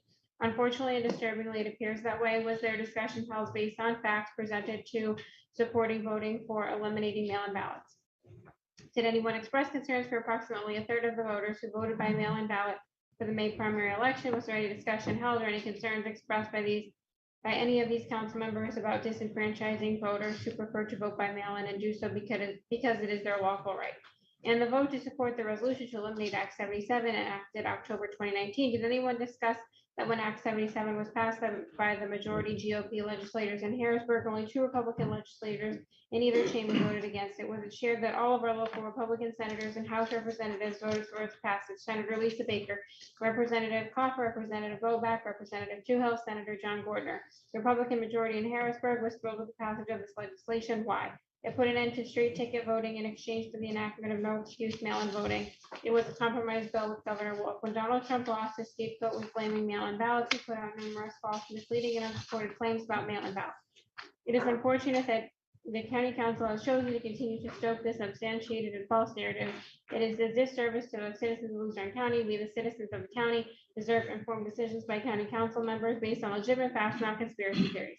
Mail-in ballots are not rife with fraud. I have seen absolutely no proof of that in the 4 elections I've overseen as an election board member. Mail-in ballots do not undermine public trust in our elections. This continued false narrative is what is undermining the public trust. The stoking of fear and doubt without concrete evidence by county council members who represent Luzerne County citizens needs to end. Denise Williams.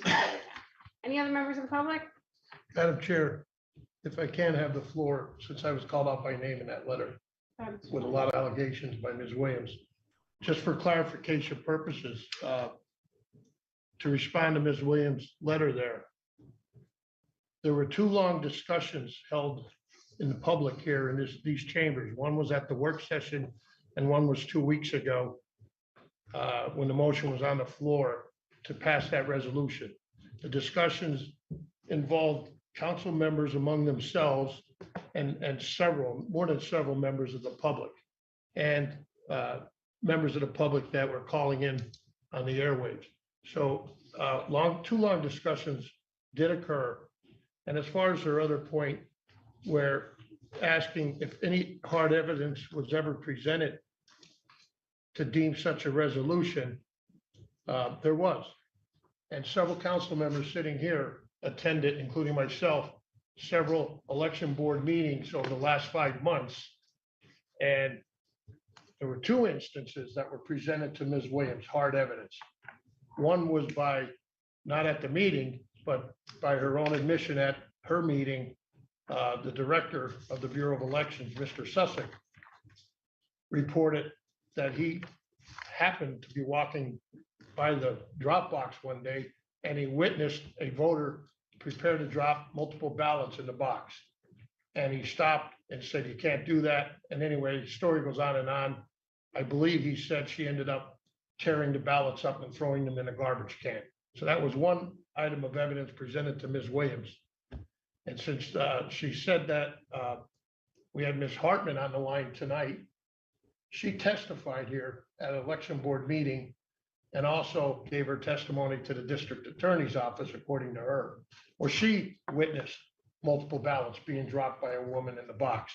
Also, we had found out that the district attorney of Lehigh County had evidence and proof, and this is the district attorney now, that more than 200 residents dropped multiple ballots in their drop boxes in the past election. So I just wanted to respond to that. There are multiple cases of evidence, hard evidence, and we did have multiple discussions here before we voted on it. Thank you. Thank you, Mr. Thornton. Do we have a motion to adjourn? I'm sorry. That was by Mr. McGinley and a second by Mr. Lombardo. All in favor? Aye. Abstentions, opposed, meetings adjourned. We will reconvene for the work session at 8 o'clock. Yeah, I never said about elections. Oh, just working. This is wrong. Oh, yeah, Recording stopped. Might be golf and blue? No, just a nice color. It's good on you. It happens. We're just gonna be more. We're gonna have more.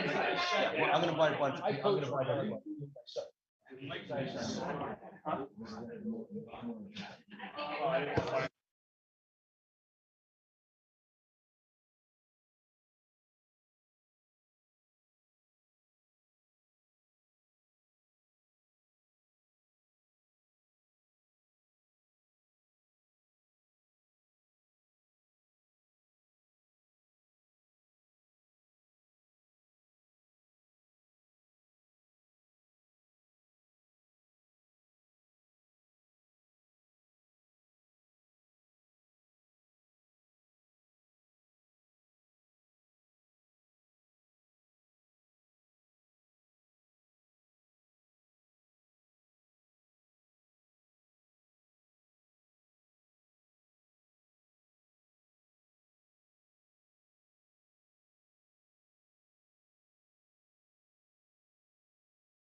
Yep. Everybody should agree. Let me know. Recording in progress. One will call the work session to order. We already did a pledge of allegiance in a moment of silence. We have a roll call, Ms. Lawrence. Mr. Venus. Present. Mr. LaScavitch. Here. Mr. Lombardo. Here. Ms. McDermott. Here. Here. Mr. McGinley. Present. Mr. Mitchell. Here. Mr. Perry. Here. Mr. Thornton. Here. Mr. Urban. Here. Mr. Lovett. Here. Here. All present. Do we have any additions or deletions? Motion to approve the agenda. Second. Lewis. All in favor? Aye. Abstentions opposed. Agenda is adopted. Number 1, receive and discuss budget reports for May 2022. Mr. Swets? Thank you, Madam Chair. You have in front of you the budget reports. So like any meeting, if there's a question I can answer at the podium, I will. I will say a lot of our time was dedicated to the completion of the audit. So I did look at them necessarily to some other months, but if I can answer some this podium, I will. If not, as always, any council member can email me and I will answer. If not, you did segue right into the audit. Sure. So the audit update in front of you, and this was just released to me today. I forwarded the council, as I said, I was in the middle of a few things, so I don't know if the auditor sent it to you or it was lost in translation. Basically, I'm just going to summarize a couple things. So first of all, they will be here in July. I believe it's the second meeting, but we can run that later. Second meeting. So just a couple things. I'll read a couple. If you look at page 63, that's basically the original and final budget versus the actual. So what does it tell you? It tells you that for 2021, Luzerne County ended with a $4.8 million surplus. Where did that come from? Primarily expenses. So if you look at total expenditures, 3.1 million of that surplus is for expenses. Most of that is really vacancy related. And if you get to the MD&A, which you don't have in front of you, it's on page 9 of the report. I won't read it word for word because I don't want to get out of here, but I'll just summarize.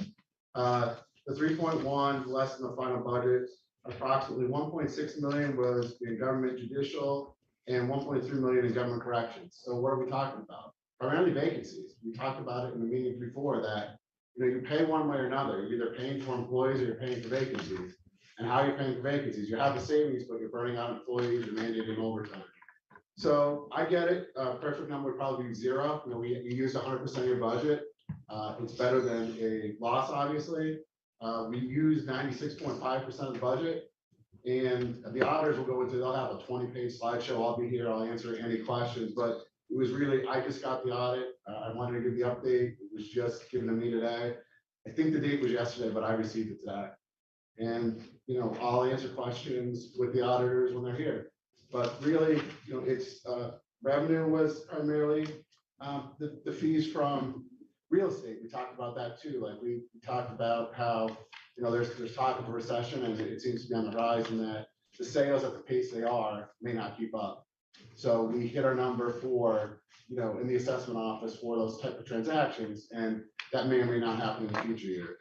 The one other thing that I want to bring up quickly, and we'll get together a resolution, I'll work with the manager, we'll get on an agenda, is because we ended up at this number, one of our thoughts was that in the audit is assigned for $5 million.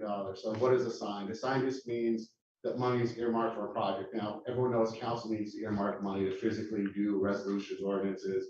The thought was that we have no capital. It doesn't have to be 5 million. Maybe it's 2 million. Maybe it's 5 million. I would think in a future meeting, we should consider moving some of that money to capital, which we have next to no capital on. So auditors will be here, but that's kind of the 100,000 foot view, not even the 40,000 foot view.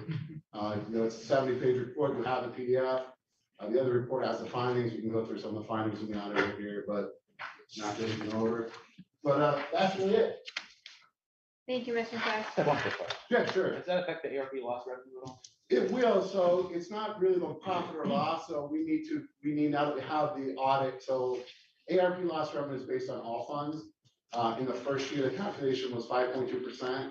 I did not look to see if it's still 5.2 or if it's a lower number. So we will not have more money in the bank account, but we'll have more for lost revenue, which, as you know, can be used for any project versus the restricted bucket. So that'll be one of the things we're working on. I don't know if I'll have the first July meeting, but since the auditor coming in the second meeting, I'd like that before then. If it's something quick, I'll shoot everyone an email and can discuss it at a future meeting. But yes, it would. Great, thank you, Mr. Swaps. Chairboard, listen, I would like to thank Brian and his staff. They worked very hard in the budget, or excuse me, the audit. Budget. That's next. The past years, we had difficulties meeting the June 30th deadline. They really straightened it out, have met that deadline 5 years in a row or more, which is great. But I want to definitely thank Mr. Sweats, his group that worked on it. They provided all the information, the auditors worked on it, but without that budget and finance group, we wouldn't be able to get the work done. Thank you. Great work, Mr. Swaps. Thank you. And dealing with all of us asking you about the audit every 30 seconds. So that's great too. Number 3, we have discussion regarding resolution authorizing the use of American Rescue Plan Act funds to repair Sweet Valley Road in Ross and Union Township. So it's all in here. If anybody has any questions, we could address them to Mr. Flesh. But really, we're just, like we said last meeting, just trying to keep road projects moving. So if anyone has any questions, Mr. Sweats, Mr. Flesh, we could ask those questions now. No, I just, Sure. quick question. Yeah, the road is, I think, 3.1 miles, something like that estimate. Yes. So, yeah, that's pretty lengthy road. And when I was just looking at the quantities, it appears that, and maybe I'm wrong, I just need a verification. It's basically a milling project where you mill top 2 inches, I think. At a minimum, it'll be a mill and overlay with base repair. Yeah, so The problem is the length of it. We don't know, some sections could be worse than others. Right, that's where I was going, so. Yeah, so we may do something different. Milling, and it's not just milling and top coursing the whole road.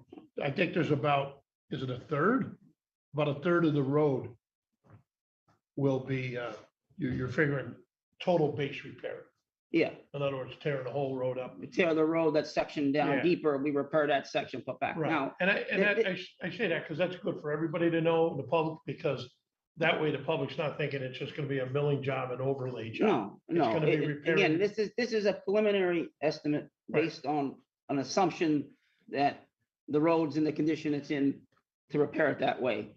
In the course of doing Kirby Avenue and the course of doing this road, if approved, we'll do some core samples on the road. And if for whatever reason that section doesn't have enough material underneath, we may do something slightly different than a mill. We may do a cold in place recycling or full depth reclamation or reconstruction, depending. But when we get deeper into it, I'll know a little better. Is there any chance we could turn that over after spending 1.9 million on it? I would say no, just because of the size of the townships. They do not have the manpower to do it. But Butler Township in particular, who took over Foothills over the years, they have more trucks and men than we have. So they're fully equipped to take over a road with just the minimum amount of liquid fuels money. Ross Township, Union, they're small. They have 3 guys in a truck. I mean, we could ask them, but I doubt it. Thanks, Mr. Flesh. Yeah, and if you want to just ask, like, We'll ask. who might want to take this? We have letters we put out, I think 6 years ago. I'll, update it and send it back out. We'll take it over after we construct it. And we can ask them. Yeah, give it a shot. I don't think it's Yeah, sure. Great, thank you, Mr. Flesh. Can I, just a quick question, thinking outside the box a little bit. Can we get into maybe possibly turning over the road and maybe getting into intergovernmental cooperation agreement to help them in the future, but utilizing their liquid fuels if they get more liquid fuels? That's a possibility. I mean, usually municipalities, I think, get more money than the county, right? For liquid fuels typically, rate wise. Yeah, I mean, I don't know. I'm not sure. Can we look at that? Maybe find that answer to that question, whether or not like local municipalities receive more liquid fuels than county for roads? Their liquid fuels for municipalities is based on road length. Right. County's municipality liquid fuels money is based on bridge deck. Ours will never change. We can get rid of all our 120 miles of roadways. We'll still get the same liquid fuels allocation. theirs will change and they don't. PennDOT has told me over the years, the formula, whatever they use, is not a lot. They don't get a lot. They get enough to pay for the anti-skid for that road for one winter. So imagine that sitting for brand new 5-6 years down the road, they gotta patch it. They're just not getting that much more money for it. But if they get more, would it behoove us to help them take it over and then we do some work. We've tried in the past and we can try again. That's all I can say. Just thinking outside the box. That might be something worth looking into. Thank you, Mr. Flash. Okay. Okay, we have discussion regarding resolution authorizing the use of American Rescue Plan Act funds to make repairs at Luzerne County Correctional Facility. Mr. Swets, do you want to just touch on that and then hand it over? Sure. So the agenda submittal was done by Mr. Kovich. Jack Robshaw's here, but I would just like to go over the math part and then I'll turn it over to him. So obviously they got some money. There was some money in the capital plan and in the ARPA plan for these elevator repairs. The total cost that came back to them was $885,000. There was $300K approved and $350K in the capital plan. I may suggest, due to the new audit, maybe you want to use capital funds instead of ARPA funds to do this, but that's just a suggestion. But I'll let Mr. Kovich's replacement, Mr. Robshaw, for tonight.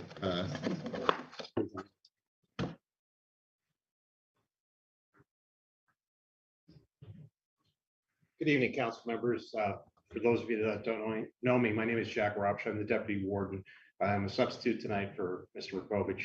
He's currently on vacation.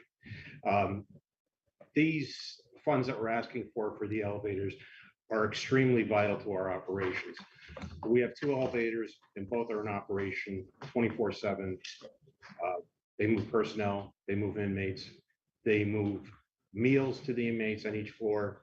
They move medical carts up and down, transport inmates that are infirmed. Without those fully operational, it totally hampers our operation. Requires more manpower than to move things. We're manually going up and down steps. Creates a lot of safety and security risks. There's something that is absolutely essential to our operation. And we all know we're dealing with an older building there. Right now we have repairs coming in on the elevators probably a few times a month. Each time it's a substantial amount of money to repair those. They're antiquated and they can't find parts. They're salvaging parts from other areas, rebuilding parts that temporarily work or then fail. So this would be something that would greatly improve the safety and security of our operation. Hey, just a quick question. It's just the size of the figure is 67% increase over the original figure that we authorized. Yes. And the resolution proposed says, whereas after an RFP process. So in other words, the proposals were out there. I assume it's the Otis elevator, usually the old ones. Is that Otis? Yes, I believe that was. The only bid. Is it Otis? It's the only bid that we did receive on them. Yeah. I believe the figure that they used was like pre-COVID, pre-inflation, and it seems an extreme amount of increase in it, but I don't know what the production is on the parts relative to this or why it's a drastic But increase. I just found it very striking that they were given the RFP. Most, if not all companies, when they're given an RFP, they investigate it before they give a number. Here's our price. And their price, we authorized 350,000. They're asking for an additional 235,000. Correct. I was just wondering. I'm kind of the backup quarterback coming Right. in the final 2 minutes, but what I could tell you is I understand that they were the only people that bid on this project. I'm thinking maybe because they know they're the only person that bid on it, they could just say, hey, let's just throw an extra. Is there a 230 spec sheet on these elevators?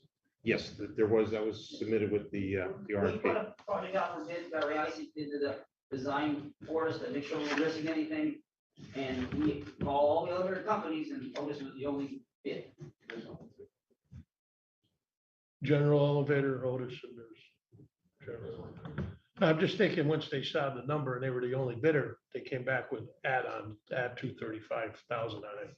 I mean, I know there was inflation, but 67, 68%. I agree with that, but that was the only bid that was in. But I do think the bids were obtained prior to. Think about this. It's not the elevators in Penn Place, it's not the elevators in BRO. It's in the prison. You have to work their schedule You have to have your guys there probably an hour, hour and a half before you start, just so Right. they go through all the tools. You have to secure areas, toolboxes. Trust me, working at the prison is not free for any contractor, and they usually jack up the price to work at the prison in general. Well, why Well, would they like put that in the that- original proposal? Yeah, and I disagree with that, because I'm gonna tell you, I did a lot of facilities that use coal, and I was sending truckers there to deliver it by the tractor trailer load. And they knew going in, so the rates reflected that, put an extra couple dollars a ton on the rate.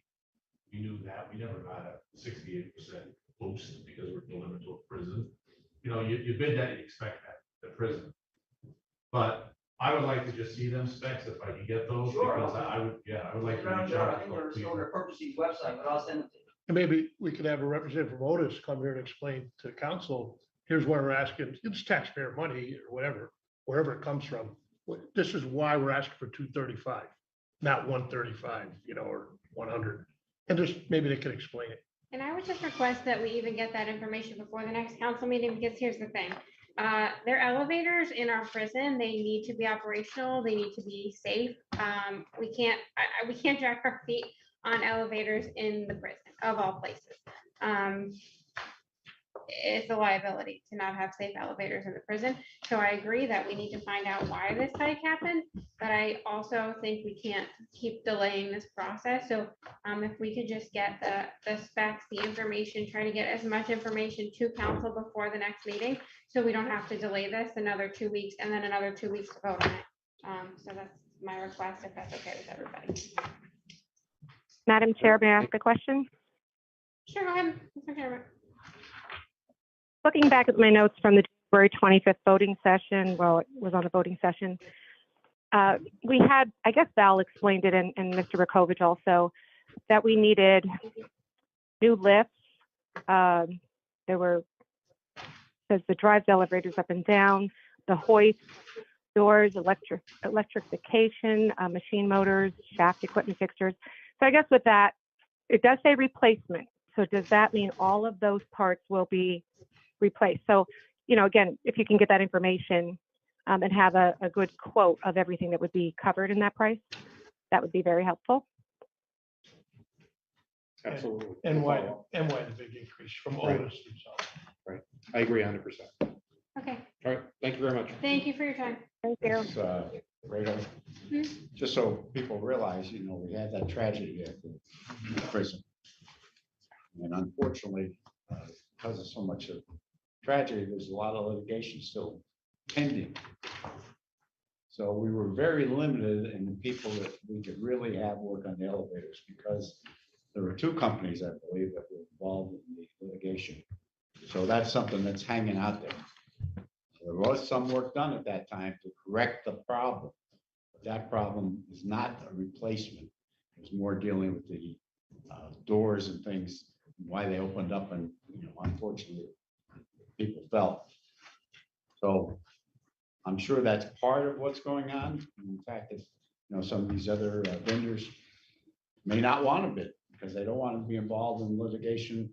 They already have litigation going on, so they choose not to. So just a point of interest. Thank you, Mr. Newman. Good point, and it's another reason why we need to look for another prison without 6 floors of elevators. Antiquated over 100 years now. I agree with that. Yeah, or when we get this debt paid off, just build a new one, black one. We were offered one for $1. We could work that. SCI, right? We have to look into that, because I think they rescinded that offer.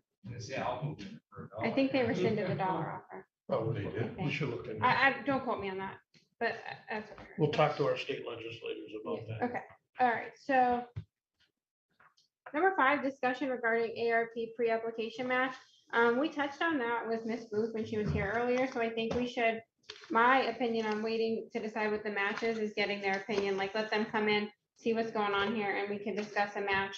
After that happens, and she could come in here and explain what she thinks the match should be, unless you guys want to discuss it further today. If not, we'll wait for her.